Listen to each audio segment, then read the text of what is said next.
Welcome, welcome, everyone. I still see folks are joining. Good afternoon, everyone.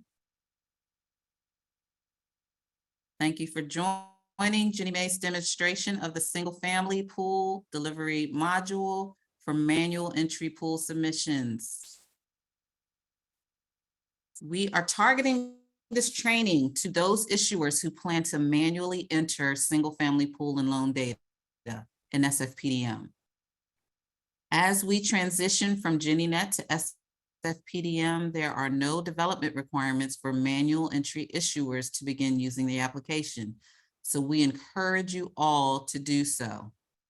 If you currently deliver to Jenny Mae using JennyNet, you should already have access to the new modernized single-family pool delivery module. And as a manual entry user, you can start using SFPDM today. If you are an issuer who plans to import pool delivery dataset XML files, you are certainly welcome to join us for this demonstration as well.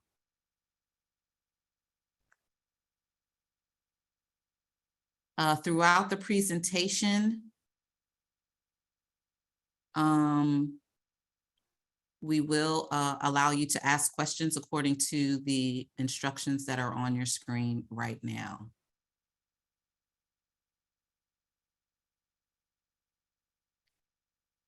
With that said, hold on, let's see, we got one question. Can you please share how frequently our issuers perform single-family pooling activities via manual entry? Yes, we do have that information. That's an internal question from Jenny Mae.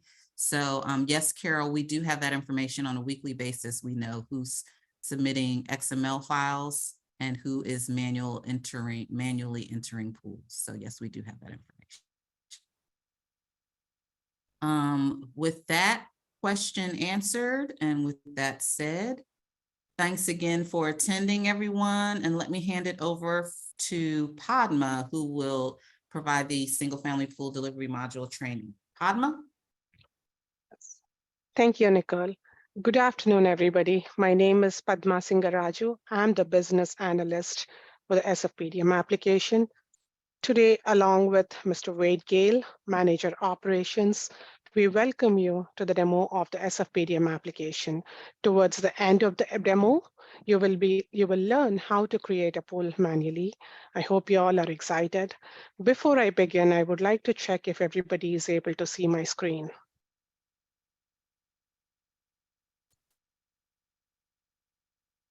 Yes? Yes, I can see Okay, it, thank Padma. you. Yes, we can see Thank you. I'm giving the demo from the lower environment. I'm currently logged in as an authorized user for the issuer 6011. As a new issuer beginning to pool in SFPDM, you're required to do some setup in SFPDM application. We will first walk you through the setup before we show you how to create a pool. I'm currently logged into the application. As you see, SFPDM application has 4 tabs. It has My Dashboard, SFPDM Pools and Loan screen, the Maintenance screen, and the Reports tab. Throughout the demo, we will be using each of these tabs, and we will talk about the important features that are available on each of these screens, along with how to create a pool. We will be learning that throughout the demo. Now, as I mentioned, you are required to do some setup before you start your pooling process. We will first learn how to do that. That functionality is available on the SFPDM Maintenance tab. I'm now navigating to the SFPDM Maintenance tab, where you will be setting up the subscriber information when you start pooling. The subscriber information is available under the Maintenance tab. You navigate to the FRB Subscriber Information tab, wherein as a new issuer, when you first log into the screen, when you land on the screen, you will not see any records. I have created a record for the demo purpose, which is the subscriber information here. But when you log into your account, you will create a new record by using this Add button here. The blue button that you see here is where using this, you will be creating a new record. When you click on this add button, you will be presented with a new screen, which all the elements, blank elements, which you will populate.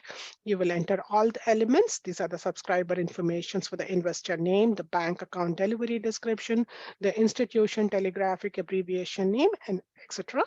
After you populate each of these records, elements, you save your record, which I've already done in the interest of the demo time. And I'm canceling this record because I've already created this, but you would enter all the records and click on save to save your data. Now, this is how the record would look. You can always revisit this information and edit it for any changes. Since I've already created this record, I'm going to show you how to edit this record for any updates. By clicking the edit button, you would see all the information. The record is now editable. You make your necessary changes, you save, and you exit. This is the first step to create the FRB subscriber information before you start polling. Another important element for creating the pool is the master agreements ACH info. This information is readily available for you, but you have to complete your MAMS forms for it to flow down to SFPDM. After you complete your MAMS forms, the ACH P&I information and T&I information flow down from GenieNet and are available here for you to view. Both of these subscriber information and the master agreements information are very important, without which you will not be able to create a new pool. Wade, would you like to add anything here?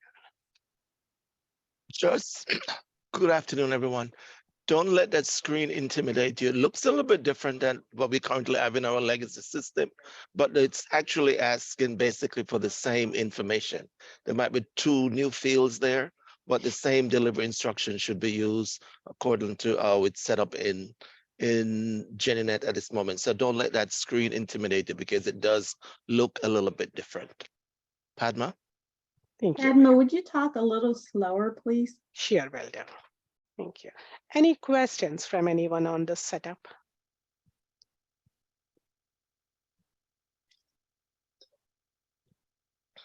Okay.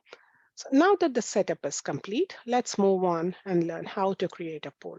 The functionality to create a new pool is available on My Dashboard and is also available on the SFPDM Pools and Loans screen. I'm navigating to the SFPDM Pools and Loans screen. You will see a bright blue button on the top right corner, which will now allow you to, using which you will be able to create a pool. The same button is also available on My Dashboard. By selecting this button, you will receive a pop-up using which you're able to create a new pool. There are 2 ways in which a pool can be created. Either you upload an XML or you create a pool manually. We will be focusing on how to create a pool manually. I would be using this option to create a pool today.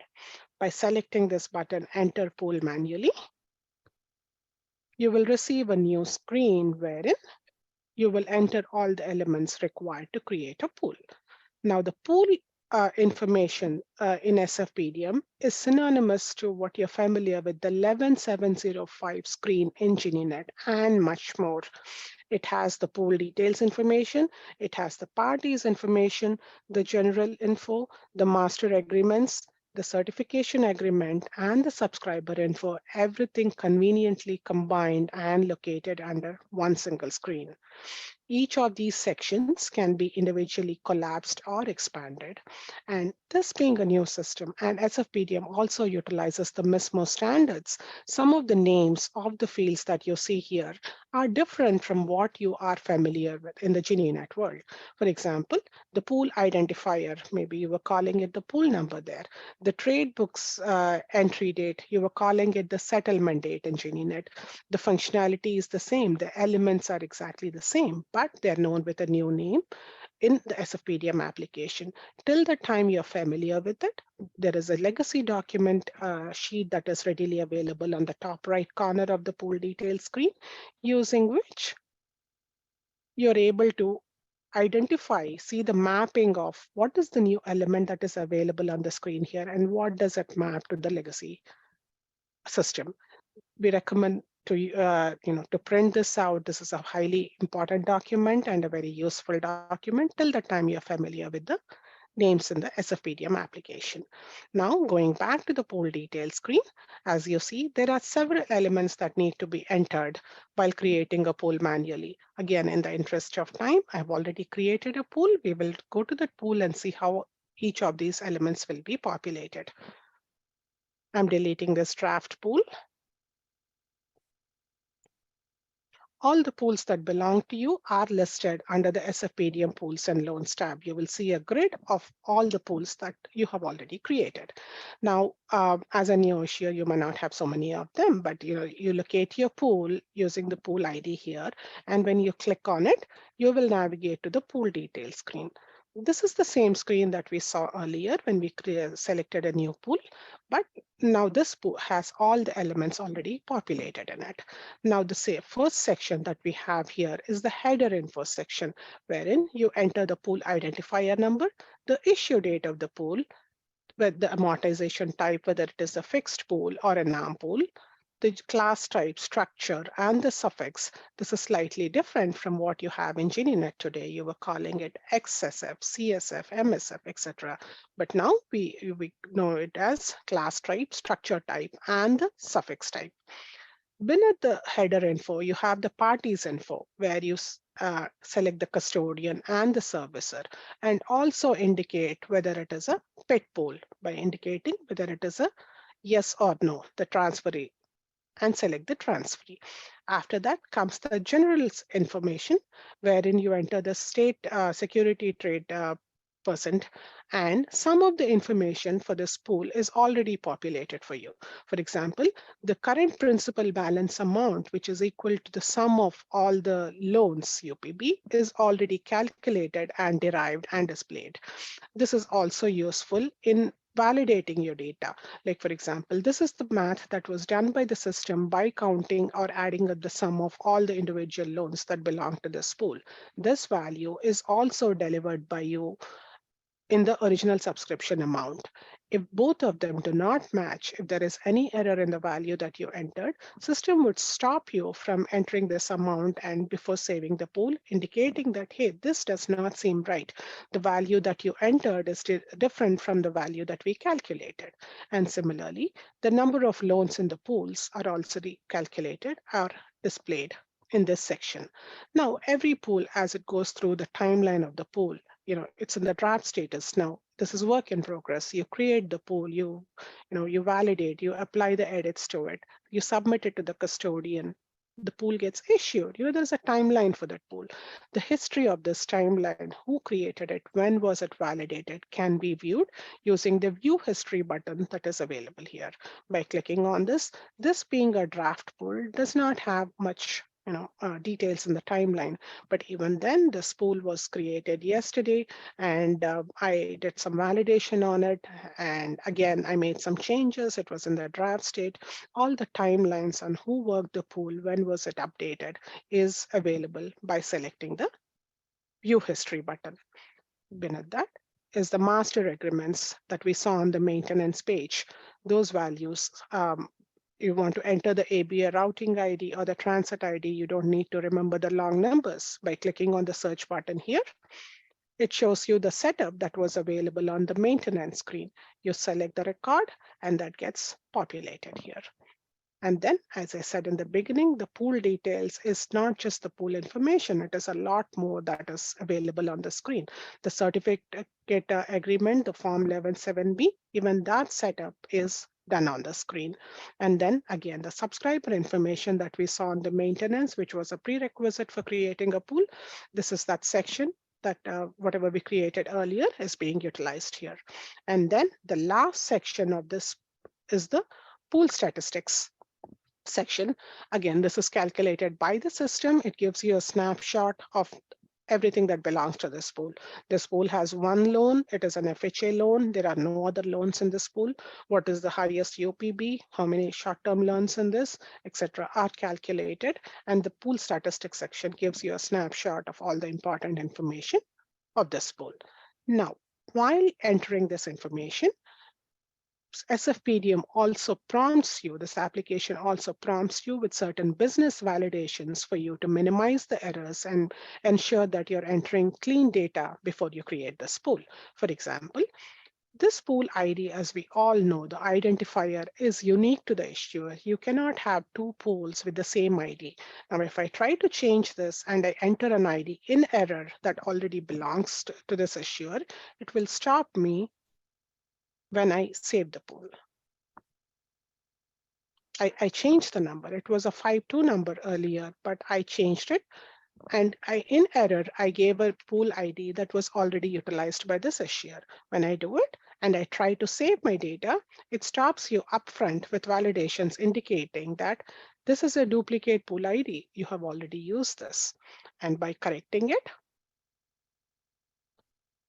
you're able to save the data without any errors now. Do you see the error is I'm able to successfully save the data. Earlier, I was unable to. And not just that, there are other business rules or data validations. For example, the pool ID should always be a 6-digit number. Depending on the type of the pool, it has 2 characters followed by 4 numbers, whatever. I mean, if I make a mistake here and I do not give 1 character, the length of the pool ID does not match. As soon as I navigate away from the field is highlighted in red and it gives you an error. Please enter a valid pool identifier. It must be 6 digits, and it also gives you the business rules that will help you in entering the correct data. Let me go back and fix this, and you will see that the error is gone and the data was successful. It is green now.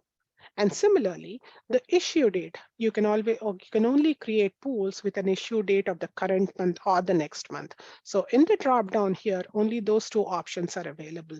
Again, you will not be able to make any, reduce the errors here by using these pre-populated values and selecting only the applicable values here.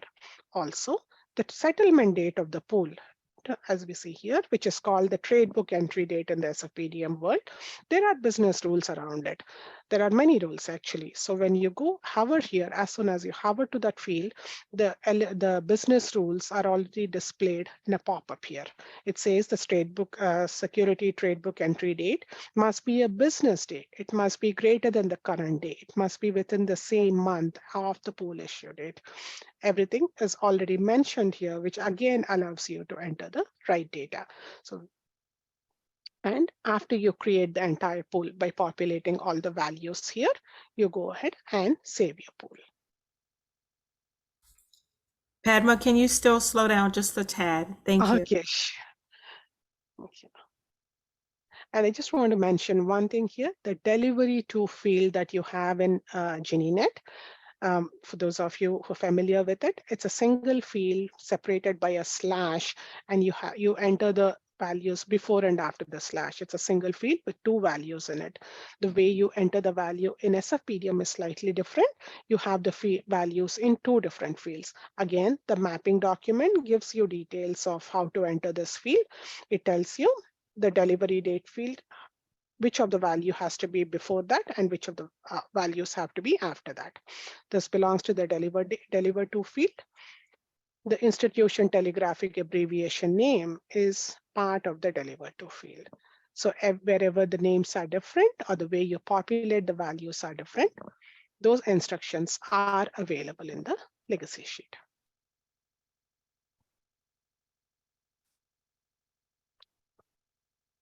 Any questions on any of the fields or how you populate the data here?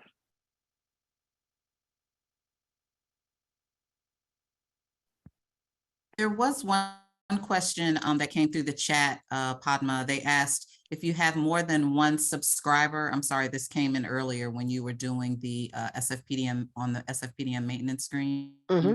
If you have more than 1 subscriber, do you have to set up the ACH for taxes and insurance for each subscriber? I believe yes. Yeah. Yes. Thank you. Right. Now that the pool has been created with all the values, we will save the pool. There are other features that are available on the top. We will revisit this once we complete creation of the pool and the loan info. Wade, would you like to add anything here? For me, it's just users, we just have to get used to the legacy name sheet. That's going to be our friend for a while until we get used to these new MISMO terms. So as Padma mentioned earlier, either you download this, put it on in a file where you can get to it easily, because these names are, some of them are different from what we're used to in GenieNet. So I would suggest we get used to that legacy name so we can do the comparison and see what actually needs to fill in those fields when we're setting up the pool manually. So Padma, over to you. Thank you, Wade. Then no other questions on the pool details. We will now go and learn how to create a loan. We have created a pool. This does not have any loans in it yet. It is just an empty pool with 0 loans in it. Now it's time to add loans to this pool. The loans are added in the loans tab. You see, we are on the pool details tab. In order to add loans to this pool now, we navigate to the loans tab. When you begin creating a new pool, the number of loans in this pool would be 0. I have already created a loan. Otherwise, when you start, you would see the number of loans would be 0. This is the loan summary screen. It will give you a detail in the grid of all the loans that belong to this pool. As a new issuer for the new pool, you would see 0 loans. But since I have already created a loan, I'm seeing 1 loan here and the details of the loan in the grid. But whether it is the first loan you're creating or a subsequent loan, a pool can have multiple loans in it.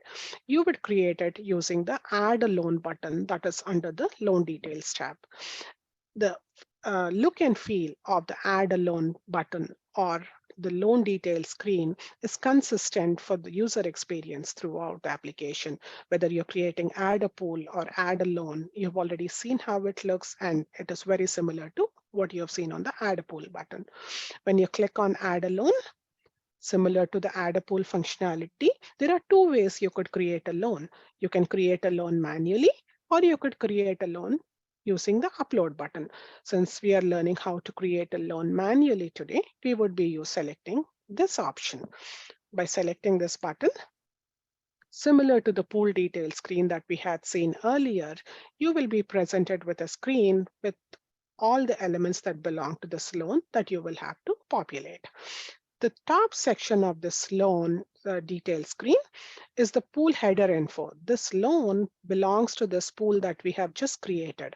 This is a read-only information where it tells you all the header info about the pool. The pool statistics section that we saw on the bottom of the screen is also available on the on the loan details screen. Now, again, similar to the pool details, loan details section also has a similar layout and structure. It is made of several sections, each of which are again individually collapsible or expandable using these 2 buttons. Again, the names on the loan details screen are different from what we were using in the GenieNet application. SFPDM, as I mentioned, utilizes the MISMO standards, and some of the names that you see here are different from what we have in GenieNet. For the same reason, we again have a legacy name sheet that is available here, which gives you details of all the elements that are on the loan detail screen and the mapping of these names in the GenieNet world. Now, the first section that you see here under the loan after the header is the general information, wherein you enter all the elements that belong to this loan, the current terms section, wherein you enter the interest rate, the P&I amount, the LPI amount, etc. If this loan is a modification loan, you select the button saying that it is a modification loan. This loan is currently a non-modification loan.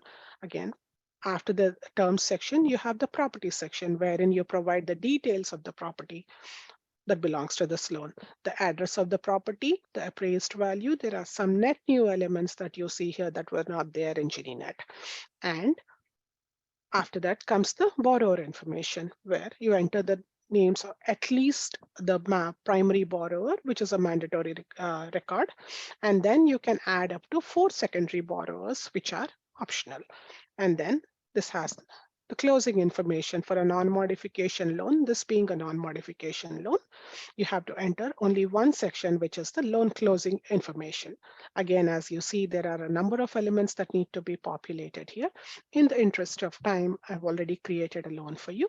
We will look at the loan and see how each of these elements are entered in the loan details section. I'm going to discard this loan and take you to the loan that was already created.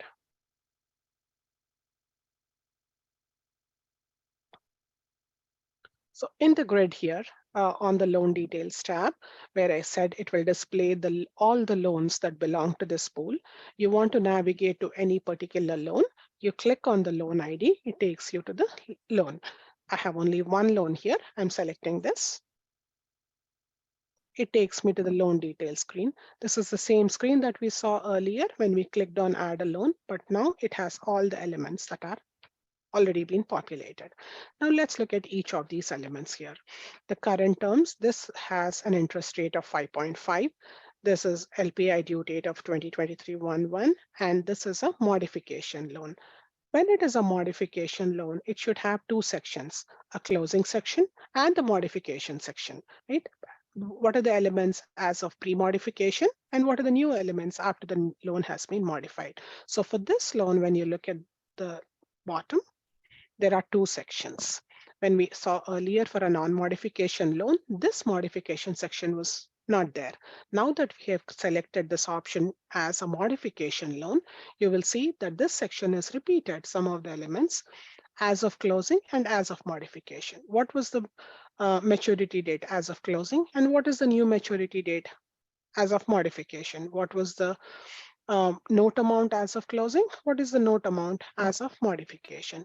There are two sections wherein you will populate this information. And similarly, you have the current terms, you have the identifiers, the agency case number, the important fields, the required fields are marked with an asterisk, and then you select the mortgage type.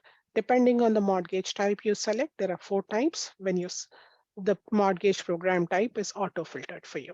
If it is an FHA loan, it can only take 2 values. And the buy down indicators, the premium and guarantee percentages, which are optional, and they're not applicable for an FHA loan. If this loan has curtailments, you will add the curtailments using the curtailment record, and the property information and the borrower information. I'd like to mention here that some of the fields that we have in SFPDM are slightly different from what we have in GenieNet. For example, MISMO standards allow you in the PDD to enter the name has 4 fields here, whereas in the GenieNet world, you had only 2 fields for the name. You only had a first name and last name, whereas in SFPDM, you have the first name, last name, middle name, and suffix. First name and last name are mandatory fields. They are required and they're also present in GenieNet. Middle name and suffix are optional fields. You see them? They're not marked with an asterisk. You don't have to populate them. Only these 2 required fields will be translated to GenieNet. So if you have a borrower who has a middle name and you want the name to match the way you have entered it in GenieNet, we recommend that you enter the middle name field in the first name. I have populated it here. Will and enter the middle name here. Do not provide it here because this field is still not present, is not present in GenieNet. So the value would not match with the way you enter it in GenieNet. For the 2 names to match, we recommend that the middle name, instead of entering it in the middle name field, populate it in the first name field with a space. This is how you've been doing it in GenieNet, and you will do it the same way also in SFPDM here. I want to pause here for any questions on this name field. No questions on the name field, Padma, but there are a couple of other questions. We got one question from Ryan Jameson. He asked, or she asked, if you can manually enter pool data and then upload a zip loan data. Oh, yes. Not a zip loan. That's a great question. Yes, Right, pool not can zip. be an XML. XML, I will show you now. Yeah. Yes, you can do that.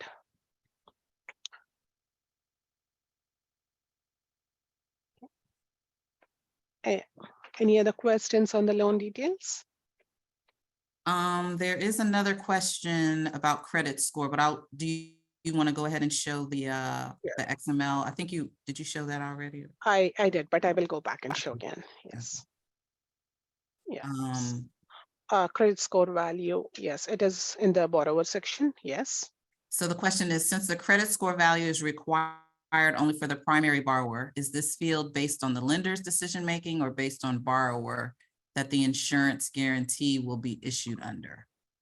Example, primary borrower to whom insurance guarantee will be issued under has a credit score value of 750 and the secondary borrower has a credit score of 720. The credit score value of 720 was used by the lender's decision-making. I guess they're asking us which credit score to use versus where to put it. In the application and also in the XML, credit score is only available for the primary borrower. The secondary borrower, I just added a record to show you, there is no credit score field. We only take it for it's only required to be delivered for the primary borrower. So to that question, I believe they have to provide it only for the primary borrower. We do not take for the secondary.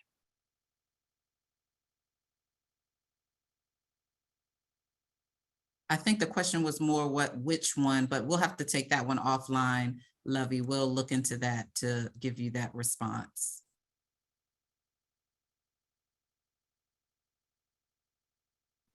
Any other questions on the loan details before I navigate and show you how to add a loan using an XML?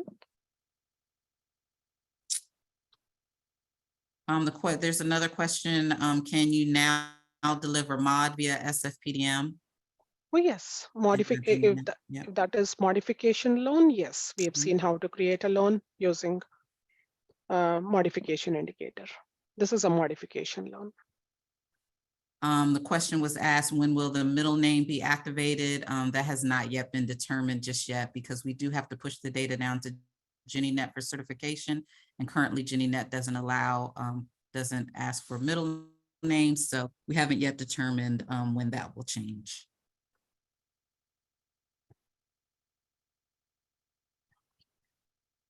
If there are no other questions on this, I will show you how to add a loan using an XML. Now that this loan has been created and I'm saving my changes.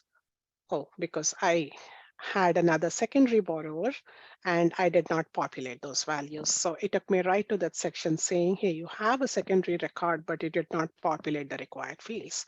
I just added it for the demo. I don't need this record, so I'm deleting it. And I will now save my changes. No, a loan pool would typically have more than one loan, right? After you finish adding this loan, now you would want to add another loan. In order to do that, currently you will have to navigate back to the loans page, but we are constantly listening to you. We want to improve your user experience. As part of the upcoming enhancements, we are adding the add a loan button conveniently on the screen. Soon, by the time you start using this, you will have an add a loan and you don't have to navigate back to the loan details screen to add a loan. You will have the button readily available here. But for now, we have to navigate just one click away. You go back to the loans tab to add another loan. Now I will address the question on how to add a loan. This pool, as we saw, was created manually. We selected the add a pool screen, we selected enter manually, and we created this pool. But that does not mean that because the pool was created manually, all the loans that belonging to this pool also have to be added manually. You can add a loan either manually or by using an XML here. It is the same pop-up. When you click on the pop-up, it gives you both the options and it does not restrict you to create a loan manually just because the pool was created manually. You can add a loan now using the upload button. Hope that addresses the question.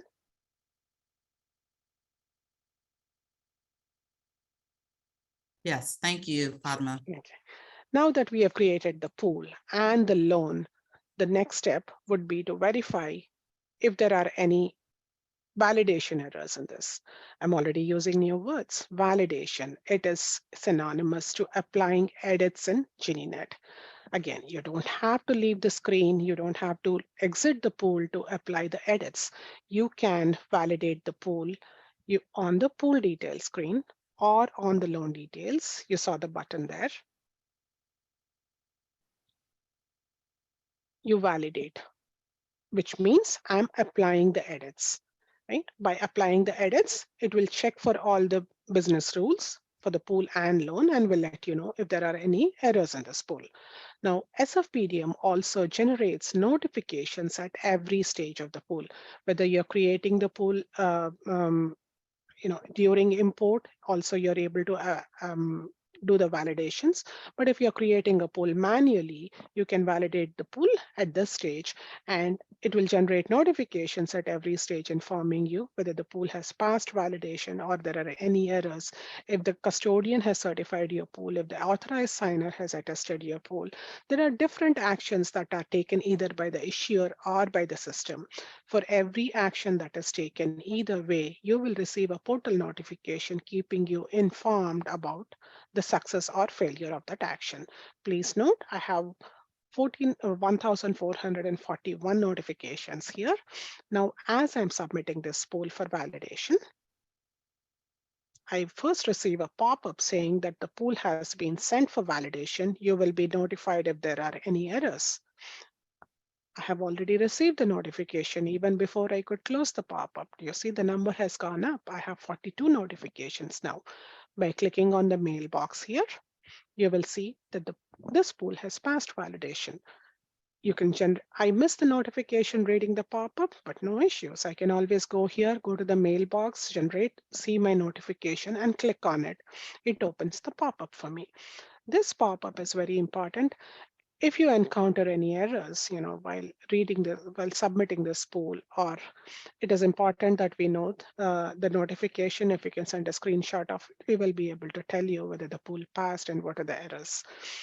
But you can also locate it using this notification. It tells you it has 3 parts to it. It is telling me that the business rule has passed, successfully completed. The validations have passed, and it is giving me a link to the pool. By clicking on the link here in the notification, I will be able to go to the pool directly. I don't have to search for that pool anymore. From the notification, I can easily navigate to that pool. This is a happy path for the demo. I have a pool wherein the validations have already passed. But in the real world, when you're creating a pool, it is possible that there will be validation errors in your pool. And if the pool has failed validation, you will receive a link to a report with all the errors in that report listed in that report. The link would be available here in the same notification. The notification would be slightly different. It would not tell you that it passed. It will tell you that the validation has completed, the validation has failed, and it will give you, instead of a poll link, it will give you a link to the errors report. I will show you where it is also located.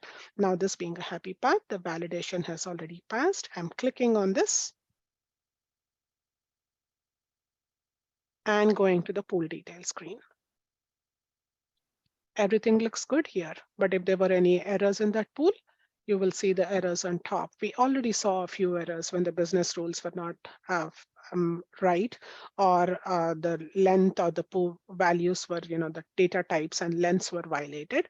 It gave us errors on the top in a red box. Similarly, if the pool has any errors with validation, you would receive the errors on the top of the pool. Because this pool has successfully validated, you're not able to see any, or you don't see any errors on the top. Now that the pool has successfully validated, the next logical step would be to submit this pool to Gininet. Right? I would be doing that shortly, but before that, I would like to pause here. Wade, if you want to add anything. Yes, Padma, I just wanted for you to demonstrate to the audience that you have that collapse all and expand all, Sure, yeah. just as part of the navigation process during the SFPDM Well done. space. This is how it looks. You can work on individual sections. You can expand all, and you can see all of those. Yeah, thank you. And I know this is a lot of information in terms of the loan details screen. And again, I'm just emphasizing you have to know pay attention to that legacy names, because that's when you're gonna get used to the new MISMO standard. I know it's a little bit different from the setup and everything, but once you get used to the process and how you navigate the system, you'll find, oh, this is easy. When is the new version, next version coming along? So we're looking forward to you get into it and try and use it as much as possible. Thank you, Padma. Over to you. Thank you, Wade.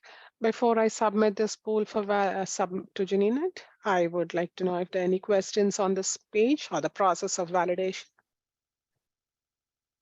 Let me just see if there's any validation. Let's see. Are the validation errors only available to the user who ran the validation on the pool, or can others use or access the error reports? It is available to everyone. The portal notification that you receive is sent to the entire authorized signer group. So not just the person who created it, you leave for the day and somebody else is picking up tomorrow, they can always come in, see the errors. Here's another question. Thank you. Do we have to clear all the loan edits or just the loan we added? All the loan edits. Yeah. It's just like GennyNet. You apply the Mhm. GenMake edits so the pool can be good. So you can actually go to host communication and send it. It's basically the same thing in SFPDM. You have to do the validation. The entire pool has to pass all those business rules before you can go on to the next stage.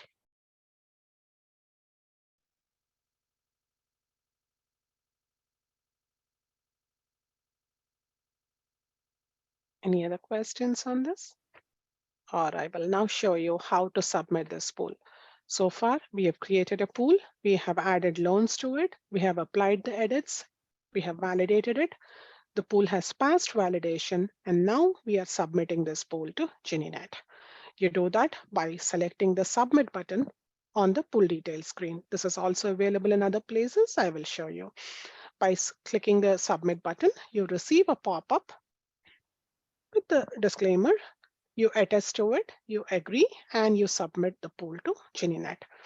This pool was in a draft mode until now, meaning you were able to go make changes, clear the edits, and make the necessary changes. You were able to edit that pool. But once you agree to and submit that pool, the pool is now being translated for initial certification to GenieNet. Once this is done, the pool, you have already received a notification indicating that the pool has been submitted. But if you notice, the pool is now locked for editing. You will not be able to make any changes to this pool because it is already translated to the GenieNet system. But now, if you want to make changes again, no issues. You can always recall this pool. I will refresh the screen and show you. The pool is now currently waiting for the authorized signer in GenieNet.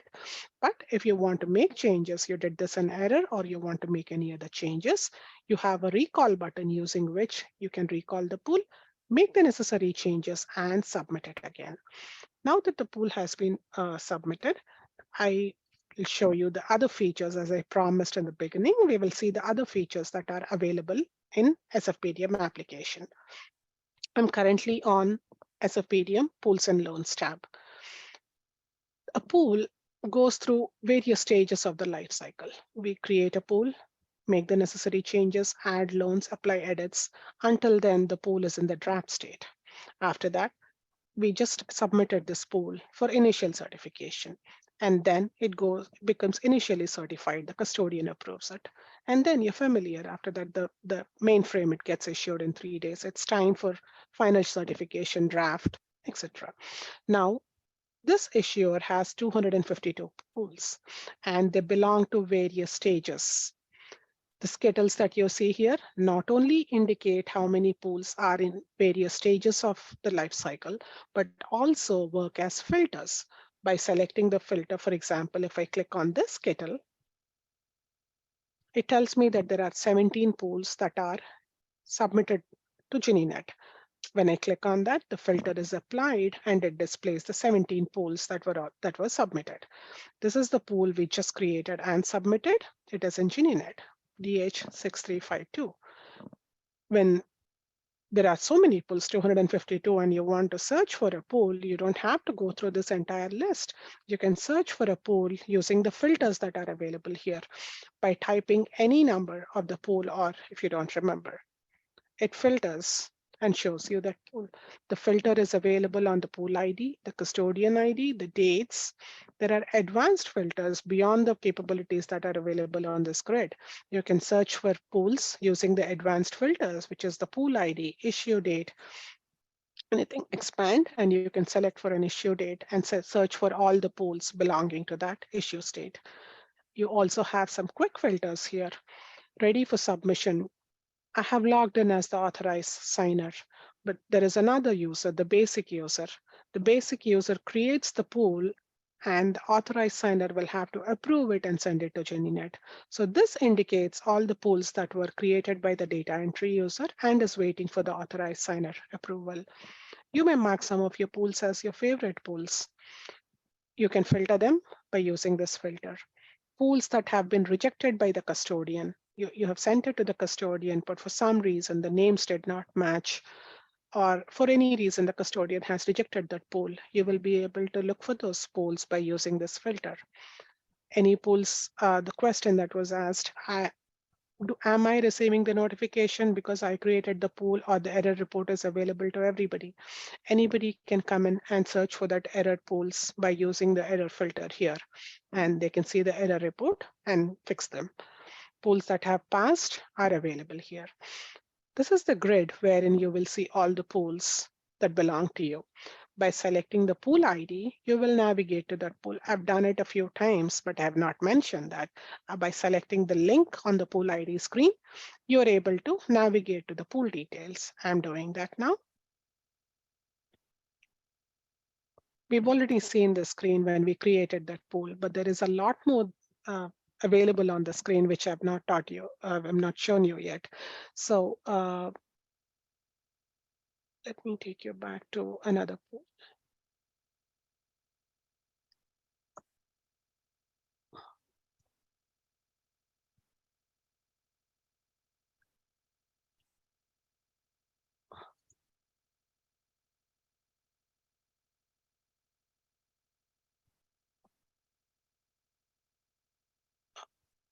Yes, this is the recall I was mentioning. You have submitted the pool, but you have, and you realize that, hey, this pool has been submitted and already is waiting, logged for editing. I cannot make any changes, but I need to add something more. Maybe I need to add a loan. Maybe I need to make some changes.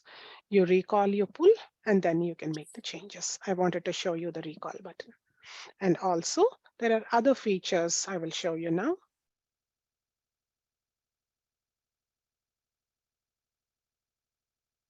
Let me take a draft pool.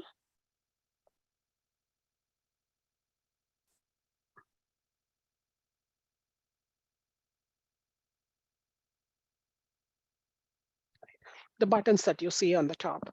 You have created the pool manually, but you would like to export this pool as an XML. You can do that using the export pool button. There is this documents, the 11705, the 11706, 11711B HUD forms, or any other reports, depending on the type of the pool. If it is a serial node pool, if it is a bond certification pool, there are other reports that are available in addition to these three standard HUD forms. All of those can be generated and are available readily. You don't have to exit the pool to generate these reports. The docs button is available on every pool and loan detail screen, and you're able to generate these HUD forms. I will show you how to generate it. Are available under the docs button by clicking on the 11705 or any other document that you would like to generate. When you click on it, the report is generated for you, the HUD form. This is available conveniently on every page, on the pool details, loan details, everywhere. You're able to generate not just the 11705 and the HUD forms, but also the error reports. Again, going back to that question, can anybody see this? Yes, any authorized signer or a data entry user, not limited to the user who created that pool, is able to come to this pool and retrieve the errors report that is located under the docs button. It is available in two versions. You have the PDF version, and you also have the CSV version of that report. Now you can delete that pool if you have created an error. We have already seen the 3 buttons, the save. When you created a pool, you want to save your changes. You want to apply the edits or validate. And the last stage, when everything is good, you validate and submit it to GenieNet. And on the top, the contact information is available. Again, this information is available handily on every pool and loan details page. The person who created the pool, the author document custodian, and the account executive, their name and contact information is available on every pool and loan page. Padma, there is a question about the 11711B certification and agreement. Is there a way that you can see where those fields are? It says, was this Yes. authorized through the submission? Yes, sure. It is available on the pool details screen under the certification and agreement section. And that's a change to the legacy system. In GenieNet, that has its own screen, but we just thought it was best to just combine this to make it the flow a little bit easier. So you have certification agreement as part of the pool detail when you're actually doing the process. So I think it makes it a little bit easier to navigate instead of going in and out. So it's right there on the pool detail screen. There was another question about, can 11705 and 706 forms be generated for multiple pools at one time? Great question. Yes. Not in this release, but yes, the upcoming release, yes, you're able to generate it. I will show you how. Currently, this feature is only available at an individual pool, only on the pool details, but I'm going to show you the reports tab soon. And I was about to mention that, yes, the bulk generation of the 11705 and 11706 will be available shortly. Another question, Padma and Wade, are the 11705 and 11706 on the docs tab the same as the ones you pull from the attestation screen? Yes, somebody already knows the system. Yes. I was just saying the same thing, Padma. That was This from, is that an was from expert Cindy test. Arellano, I think. An Forgive me if I expert pronounced that testing incorrectly. us. Right. There's a subtle difference though. The data is exactly the same, but the format is different. What you see here in the docs version is the SFPDM version of the HUD forms. What you see on the attestation screen is the GenieNet version of the HUD forms. One difference is in GenieNet, all the loans are together on one screen, but whereas in SFPDM, every loan is a different page. The layout is different. The elements are exactly the same. So the HUD forms, to your question, are different versions. What you see there is the GenieNet version, and what you see here is the SFPDM version. Another question, will the timing of the sweeps to Bank of New York Mellon be the same, 2 p.m. and the other time? Yes. Yes. Yes. The same rules apply. What we call recall here is delete in GenieNet. You will be able to recall a pool with the same timings as with the sweep as in GenieNet. They're exactly the same. Another quick question, will we be required to use soft token at any time in the process? Yes, that's the next step. Yes. You're not getting away from that token. Yes, you will need that token even to recall a pool. Yes, Yes. you will need it. Yes. So far, we have not used it. Yes, we will be seeing that shortly. And someone asked if you can generate the 11711A. No. No. 117A, right? 11711A is now a manual form, so that's still outside of SFPDM space. There were talks about getting that on. I'm sure that might still be in Jennifer's space, but right now, no. It's still a manual form that the issuer gives to the custodian. And then one more question, will our existing previous pools that are in GenieNet be available to see and monitor the process in SFPDM? No. Pools created in SFPDM will be visible in SFPDM. Pools that are created in GenieNet are available only in GenieNet.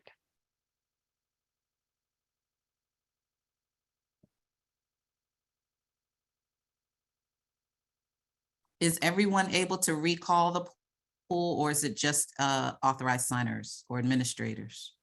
Authorized signers who have the RSA token. Basic users will not be able to do it. They do not have the token. They cannot submit, they cannot recall.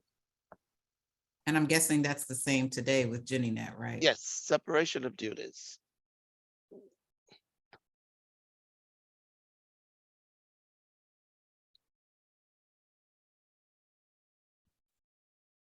Then no other questions. I will now move on to the other tabs. We've seen the SFPDM pools and loans, how to create a pool. We have seen the features available on the screen. We started our demo with your setup on the maintenance screen. Now we navigate to the reports tab. This is a new functionality in SFPDM. These are not the HUD forms. These are new 3 reports that are available in SFPDM, which you did not have in the legacy system. There are 3 reports that are available: the pool status, the final certification, and the pool issuance for the month. The other 2, this being a lower environment, so they have been added. You do not have them in production. You have only 3 reports: the pool status report, the final certification status report, and the pool issue month. But in the next enhancement, we are adding the 7 HUD forms here. So you're able to generate the HUD forms in bulk for more than one pool. For one of the questions that came in earlier, yes, you will be able to generate the HUD forms for more than one pool using the reports feature, but that is available after the next release. So the way this works is you select any report, and there are 2 options available. You can generate every report either in the PDF or Excel format, and you have these available filters here. You can select all the report pools, or you can select only some selected pools that you would like to generate, and you click on download and your report will be available. Similarly, when you have the HUD forms reports available, you can select multiple pools, select the desired HUD form, but that HUD form would only be available in a PDF format. You select the desired pools, you download, and your HUD form for multiple pools will be available. And I think this piece will help the users now, because sometimes you have to give information over to your investor reporting team, and maybe they might just want to print out of the pools and the dollar amount and the issue date. So this can help you. So this is just, we just added this as to make your life a little bit easier while you're doing your pooling via SFPDM. Any questions? Thank you, Wade. Any questions on the reports tab? Okay. We move on to the last tab, the My Dashboard. We've seen almost all of the features, but another new feature that is available in SFPDM is the tie acceptance. If you create a pool as a pet pool, you are now able to accept that pool as the buyer issuer on the My Dashboard screen. The pools that are pending your acceptance are listed on My Dashboard. You select the pool, you provide the custodian, and you accept that pool. This is a new feature for accepting the tie pools on My Dashboard. That completes the SFPDM part of it, but there is still more. We have submitted the pool to GennyNet, right? Now we have to navigate to GennyNet, and there is a new step now wherein you will have to attest to the HUD forms in GennyNet's, right? We do that by navigating to GennyNet to attest the pools using the link attest pools in GennyNet, which is available only on the SFPDM pools and loans tab. For the pools that you have submitted, using this link, you will now navigate to GennyNet to attest this to your pools. That is where you provide your soft token. So by selecting this, I'm navigating to GennyNet. This is my landing page, which I close. This gives you a list of all the pools that were translated to GennyNet and are waiting for your attestation in GennyNet. Until this step is complete, though you have submitted the pool in SFPDM, this pool will not be available to the custodian for approval. Only after you have viewed the HUD forms here and selected the pools, the pool will be released to the custodian. So this step is a very important step. This is where you will provide the RSA token. the pool, you have to view the HUD forms by selecting the HUD form here individually, or you could select the HUD forms in bulk by selecting all the pools, and by clicking on the view selected, it would open the stitched HUD forms of all the pools.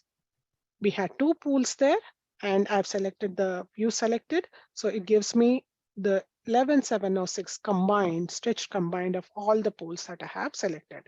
So this is a quicker way of viewing all the HUD forms for all the pools that are pending your attestation. Now that I have viewed the HUD forms, the proceed to confirmation attestation button is enabled for me. Now I select this. After reading the text here, I confirm to the attestation of HUD forms, and you enter your Gmail login ID and your soft token here, and you proceed to OK.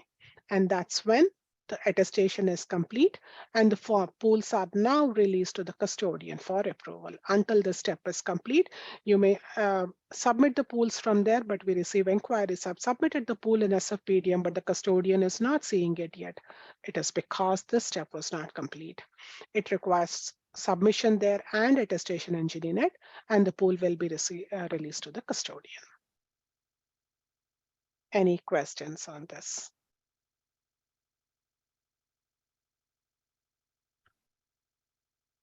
Point on that, Padma, because right now that's some of the questions we're getting on the hotline here. I submitted a pool, but I can't see to certify. Yeah, because the pools were not attested in the GennyNet space. And I know people are saying GennyNet. I thought that was going away. Why are we still in GennyNet? But we're going to be doing this for a while. We're going to be doing the attestation for a while until we actually put GennyNet out there in the sunset and say goodbye GennyNet. So it won't be the actual process in the SFPDM space for the entire time, but for now that's the process. So I know people are asking the question, but they're thinking the question, but they're not asking to us. But I thought GenNet was going away. It will, but just bear with us for this attestation piece in the GenNet space for the time being. Yeah, it will be going away for single family pooling, but you can still get your history, and you'll still have to do attestation and all of that other good stuff, certifications and all that good stuff. After seeing the application today, I'm sure they are saying goodbye and using this to GennyNet already. Any questions from anyone on this section or this attestation step?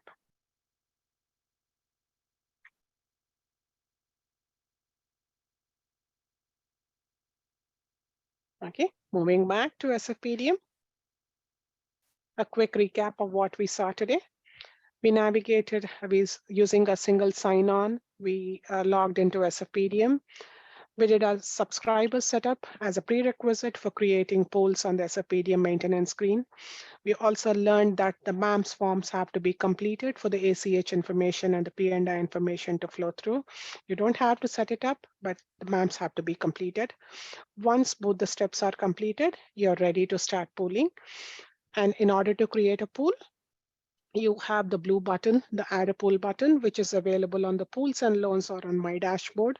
You select the button, you select the Enter Manually part of it, you get the blank screen, you populate all the information, then you go to the Loans tab, add the required loans that belong to that pool, you save your data, you validate the pool. If there are any errors, you fix them. Once the pool is fully validated and successfully validated, you submit that pool to GennyNet. Then the last step, you go to GennyNet and you attest to that pool in GennyNet, and the pool is now available to the custodian for approval. That concludes the demo for today. Any questions on anything? We do have a couple of more questions. One question from Lori Green: what is the quick way to verify the unique ID assigned to loans by Jenny Mae? I am not sure. Well, the unique loan ID doesn't come until the pool is actually certified by the custodian. So that's when it actually populates and is available on the 11706 screen. So that would I'm not too sure of the person looking for a report. Currently, there's no report that identified that way. So maybe we can get more context on that question and try and. So get Lori, if you have a answers. little more context that you can type in, feel free to do so. And also Colleen North asked, do I need to include the EIN for Ginny 2 pools? Yes. The same business rules apply. Not For a Gen net. A 2 though. M Not, pools, not M multiples. pool. Okay. C's and X Okay. or EIN, but not Yeah, the M M's, pools. not the 2s. Yes, Ginny May 2 M pools do not require those. Yes. Yes. Sorry. Yeah. Okay, let's see.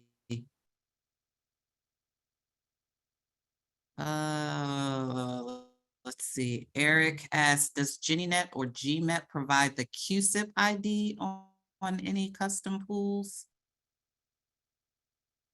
I don't think the QSIP comes No, until not at later, this time, right? Eric. No, not at this time. That's available the next day to, you can always, unfortunately, still, you can give us a call or send us an email and we can, someone on my team can get that for you and send it off to you. But it's not currently available in the application. And Colleen added some clarity about her question. She said, it is asking me for the EIN on a Ginny 2. So I'm guessing she's in SFPDM and it's asking her that. Is there any additional information we can share there? It's not required, but if it is asking, it would be helpful if she can send a screenshot of Yes. the pool and we will look into it. Yeah, we need to talk, Okay. Colleen, because it should Yeah. not be happening. All right, for we'll talk employees. offline, Colleen. Yes. So send us a screenshot to the Ginny May 1 mailbox. Yes, and we'll look into that. Or you can give us a call. We can talk. We got a question, if we're currently importing loans into GennyNet, does SFPDM use the same field IDs from the XML file? The XML file is very different from the flat file. And the names do change in some cases for the data elements that are being requested in the PDD versus the flat files. You can go to our jennymay.gov website, to the issuers page under modernization initiatives, and you can find the pool delivery dataset implementation guide. And the appendix D as in dog will tell you all of the new fields that are in the XML file and how they map to the current flat files. If you need more information on that. And Nicole, our team's happy to do if the user reaches out to the MISMO mailbox, which we can put in the chat, happy to do a just the intro of the pool delivery data set and intro to the program to help the user get started on their development. That's right. So that was Kimra Lowe. So you're welcome to send an email to our jennymay_mismo_support@hud.gov. And we can put availability, give us availability for you, and we can give you an introduction into our PDD development for that. And that goes for anyone who has questions about the PDD import, not just Kimra.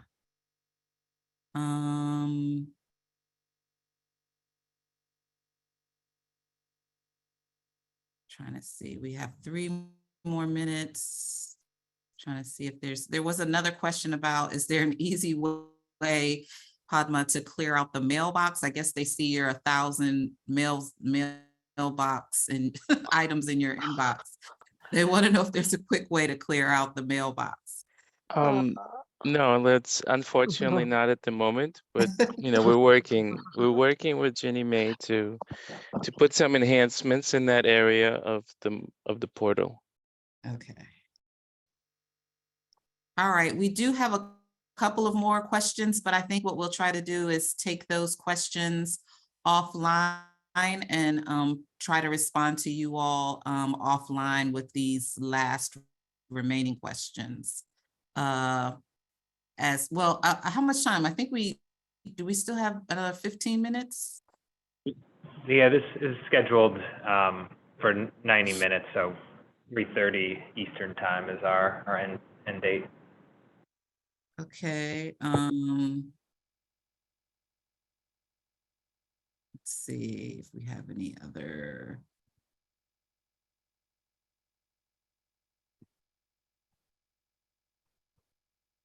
It looks like these are kind of more specific scenarios.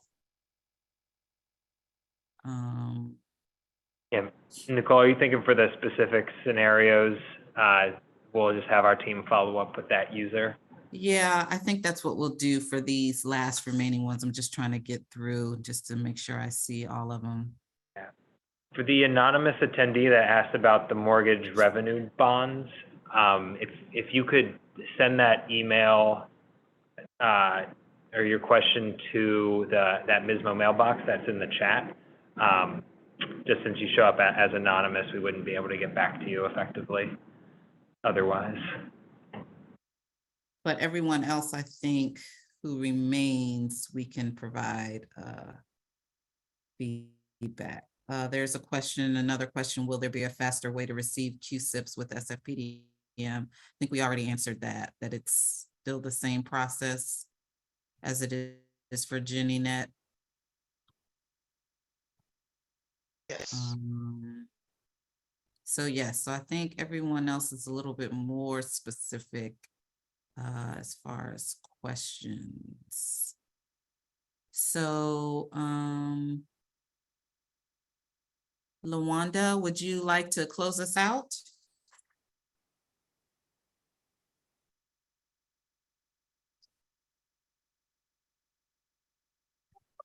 Did we lose Lawanda? Is Lawanda gone? All right, well, I'd like to thank everyone for participating in today's training event. As we shared before, we will make this recording available on our website under issuers, tools and resources, where the other single-family training presentations are located. So feel free to go there at your leisure if you'd like to see any other, if you'd like to watch this again at your own time, convenience. And also we do have an SFPDM user manual, which also has a lot of the screenshots that you saw here today. If you'd like to see some specific scenarios that some of you asked for, you're welcome to go to our SFPDM user manual, which is also under tools and resources. Thank you guys so much for the applause and the thumbs up. We appreciate that positive reinforcement. And thank you all again for attending. And we look forward to seeing you at our next events. And we'll be make sure you're subscribed to Jenny May's notifications for our future events. And we'll be sure to let you all know when those are coming. Thank you again for the rigorous questions and being so paying so much good attention. And thank you to Padma and Wade and Constantine and the Bank of New York team for helping us with this demonstration today. Nicole, the bill is on the way. Oh, I already know I can't afford you. So I'll have to go to those above my head. Thank you guys so much for attending. Have a great afternoon. Thank you. Thank you.